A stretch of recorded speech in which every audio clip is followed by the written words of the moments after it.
Садақа бұл баршамыздың білетін қолымыздағы мүліктен басқаларға бөліп беру деген сөз. Жалпы садақаның біз білетін бұл түсінігі өте тарлық етеді. Бұл садақа тек қана қолдағы малды бөліп беру емес, сонымен қатар үйімізге алып келіп бала шағамызға беріп отырған азық түліктің өзі садақа. Тіпті бір мұсылманға қараудың өзі, күлімсіреп қараудың өзі садақа. Бірақ осы садақа деген сөздің өзі не мағынаны білдіреді? Садақа араб тілінде шындық, растық, ақиқат деген ұғымдарды білдіреді. Ненің ақиқаты, ненің шындығы дейтін болсаңыз, бұл адамның ішкі жан дүниесінің шындығы екен. Қазақта жомарттың қолын жоқтық байлайды деген. Жоқ кезде әр нәрсеге уәде беру оңай.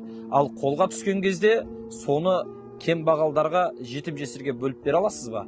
Мінекей, осының шындығы екен. Яғни болмысымыздың ақиқаты осы садақа. Садақа бәлен тойтарып, өмірімізді ұзатады. Көптен көп садақа беріп жүрейік.